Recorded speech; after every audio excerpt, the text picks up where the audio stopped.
Bismillahirrahmanirrahim. Assalamualaikum warahmatullahi wabarakatuh. Alhamdulillahirabbil alamin. Wassalatu wassalamu ala asrafil anbiya'i wal mursalin wa ala alihi wa sahbihi ajma'in. Rabbi shrah li sadri wa yassir li amri wahlul 'uqdatam min lisani yafqahu qawli amma ba'd. Yang pertama ialah marilah kita panjatkan syukur atas kehadiran Allah Subhanahu wa taala yang mana Dia telah memberikan kita nikmat kesehatan maupun nikmat kesempatan sehingga kita dapat menikmati di pada hari ini. Kemudian yang kedua ialah salawat beriringkan salam kepada baginda kita Nabi Muhammad sallallahu alaihi wasallam yang berlapaskan Allahumma sholli ala sayyidina Muhammad wa ala alihi wa sahbihi wasallim. Insyaallah kita akan dapat syafaatnya di hari kemudian nanti. Amin. Sebelumnya saya perkenalkan dulu, nama saya Khairul Anwar dengan NIM 24304000016, prodi Manajemen Dakwah dari Fakultas Dakwah Ilmu Komunikasi yaitu FDIK. Kemudian yang saya hormati Bapak dosen kami yaitu Julfaroni SSI MA selaku dosen pengampu fikih. Dan tidak juga lupa saya banggakan kepada teman-teman saya yang seperjuangan. Baik, pada kesempatan ini insyaallah kita akan membahas yaitu tentang wudhu, tayamum dan juga mandi. Baik, pada kesempatan ini insyaallah kita akan membahas yaitu tentang wudhu, tayamum dan juga mandi. Secara bahasa wudhu itu dari kata al-wadhu'ah yaitu dia indah. Kemudian secara syariah yaitu isti'malu ma fi a'dha mu'ayyana ala kaifiyatin makhdusatin bin niyatin. Untuk menggunakan airnya di anggota yang tertentu. Ya, anggota wudhu yang terbatas dengan cara tertentu pula pada dengan menggunakan yaitu niat. Oke, kita akan masuk yaitu syarat wudhu, rukun-rukun wudhu dan juga sunnah-sunnahnya. Adapun sunnah-sunnah wudhu adalah menyempurnakan wudhu yang terdapat tambahan pahala, namun meninggalkannya tidak membuat wudhu menjadi batal ataupun tidak sah dia. Nah, syarat wudhu yaitu ada 8. Di antaranya ialah Islam berakal, tamis ataupun yang sudah bisa membedakan hak maupun yang batil, dan kemudian niatnya hendaknya airnya dipakai adalah air yang suci. Air yang suci lagi mensucikan. Hendaknya air yang dipakai air mubah, istinja, ismar yaitu yang membersihkan intim pada anggota tubuh dengan menghilangkan apa yang menghalangi seperti kulit yang terkena kotoran ataupun kotoran yaitu tanah dia. Kemudian adapun rukun wudhu adalah diantara lain membasuh wajah secara sempurna, termasuk berkumur dan memasukkan air ke dalam hidung, membasuh kedua tangan, membasuh kedua siku, mengusap seluruh kepala, terus telinga dibasuh kedua sampai kaki bersama kedua mata kaki dan juga berurutan.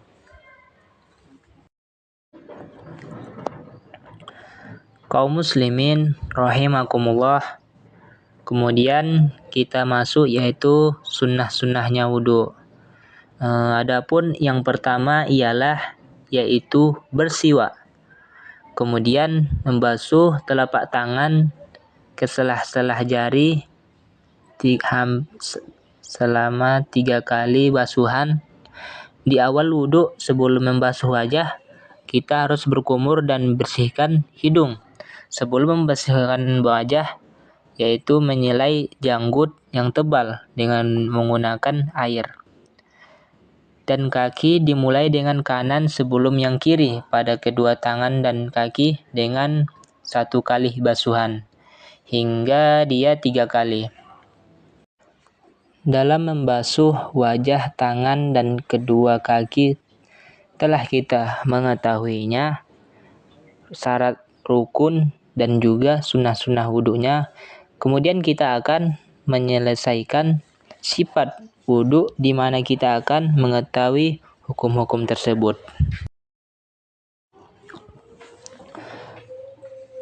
Adapun sifat-sifat berwudhu ialah yang pertama ialah berniat untuk sesuai dengan tujuan syariat wudhu seperti sholat dan juga lainnya.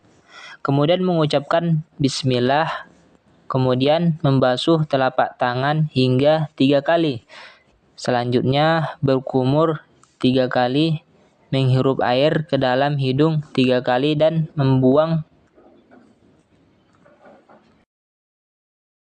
membasuh telapak tangan hingga 3 kali. Setelah itu membasuh wajah 3 kali, kemudian membasuh kedua tangan bersama kedua siku sebanyak 3 kali dia.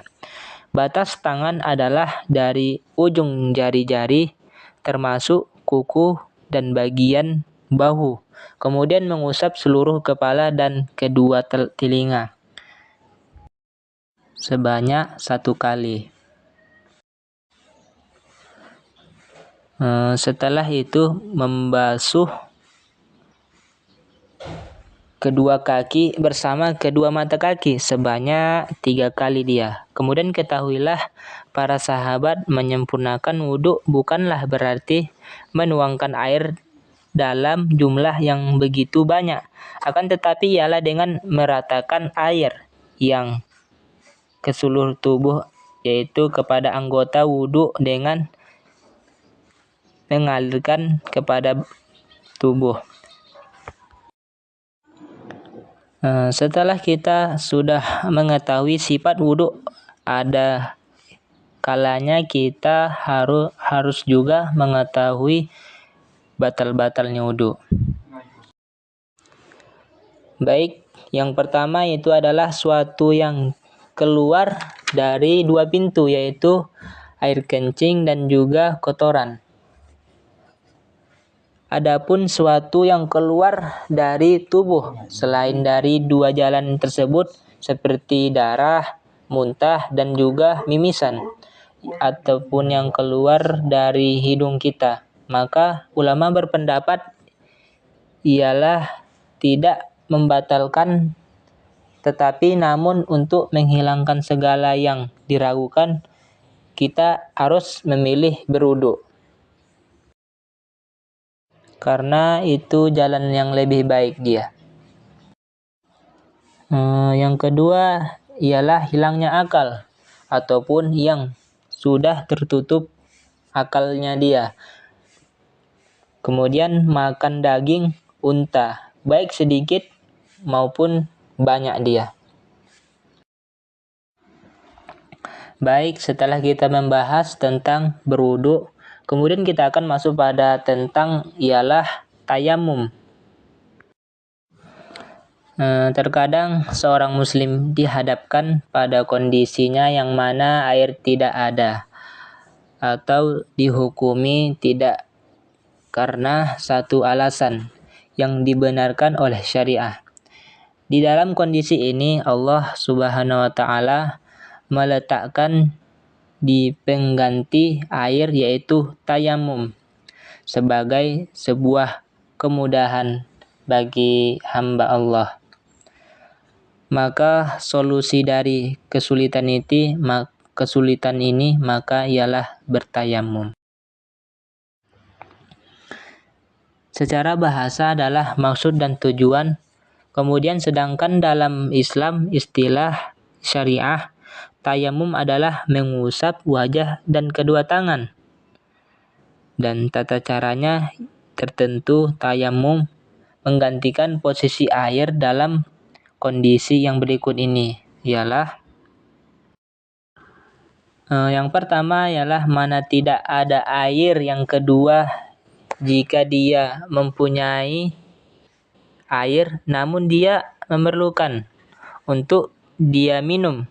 Kemudian yang ketiga, dengan menggunakan air dikhawatirkan dapat membahayakan tubuh dia, baik yang merupakan penyakit ataupun yang lainnya. Kemudian yang keempat ialah tidak mampu menggunakan air. Dan kelima ialah kekhawatiran. Kaum muslimin rahimakumullah. Kemudian kita masuk tata cara yaitu tayamum. Yang pertama ialah memukulkan kedua telapak tangan ke tanah dengan merenggangkan jari jemarinya. Kemudian mengusap wajah bagian jemari dan mengusap bagian atas kedua telapak tangan.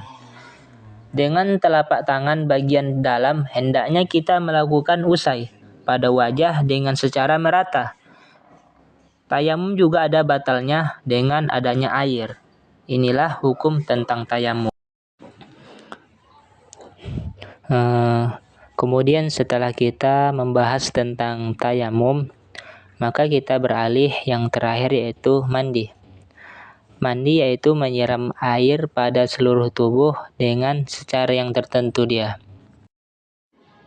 Adapun hal-hal yang mewajibkan kita mandi, yang pertama di antara lain ialah keluarnya air mani ataupun nutfah dari jalan keluarnya dari pria maupun wanita pada di waktu malam pertama dan sekalipun dia tidak keluar air maninya. Masuk Islamnya orang kafir, kematian, haid, dan juga nifas.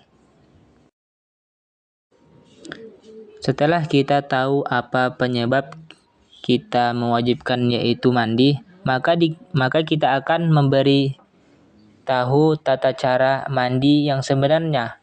Adapun tata cara mandi yang sempurna adalah yang pertama ialah berniat dalam hati dengan mengucapkan bismillah dan membasuh kedua tangan 3 kali dan membersihkan kemaluan, terus berwudu secara sempurna dan mengalirkan air dari kepala sebelah kanan 3 kali dan meratakannya ke seluruh tubuh. Kemudian menggosoknya agar tersentuh pada kulit-kulitnya.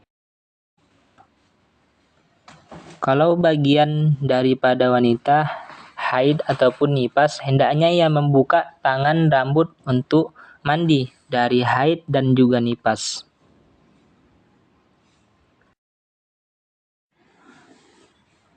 Oke, baik, dengan kita sudah mengetahui yaitu tentang wudu, tayamum, mandi, maka saya akan tutup materi kita.